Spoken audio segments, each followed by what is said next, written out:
തൃശ്ശൂരിൽ നടക്കുന്ന പ്രതിഷേധമാണ്. ക്രിസ്ത്യാനികൾ നടത്തുന്ന പ്രതിഷേധ പൊതുപരിപാടികൾ തൃശ്ശൂരിൽ നടന്നുകൊണ്ടിരിക്കുകയാണ്. തൃശ്ശൂരിൽ നിന്നും ഒരു MP നമ്മുടെ ഇന്ത്യ മഹാരാജ്യത്തെ അധികാരത്തിൽ പോയിട്ടുണ്ട്.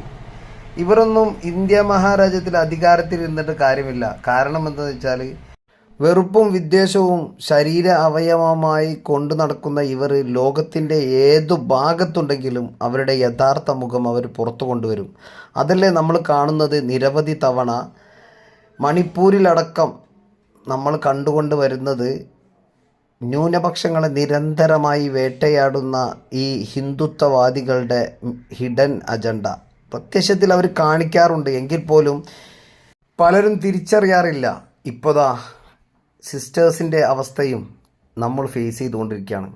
നിരന്തരമായ പ്രതിഷേധങ്ങൾ അരങ്ങേറിയിട്ട് പോലും തൃശ്ശൂരിൽ നിന്ന് പോയ മന്ത്രി ഒരു വാക്ക് മിണ്ടാതെ കേരളത്തിലെ BJP നേതാക്കൾ വെറുതെ തള്ളി മറിക്കുകയല്ലാതെ ഡൽഹിയിൽ അവരുടെ ജാമ്യാപേക്ഷ തള്ളിയപ്പോൾ ആഹ്ലാദ പ്രകടനം നടത്തുന്ന ഒരു ഭീകരവാദികളാണ് നമുക്ക് മീഡിയയിൽ കാണാൻ പറ്റുന്നത്. കാണാം ഈ വീഡിയോയിൽ. അവർ കൂട്ടം കൂടി അവർ ആഹ്ലാദ പ്രകടനം നടത്തുകയാണ്.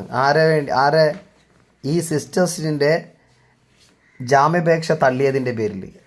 എന്നിട്ട് വാതോരാതെ തള്ളി മറിക്കുകയാണ് BJPയുടെ കേരള ഘടകം.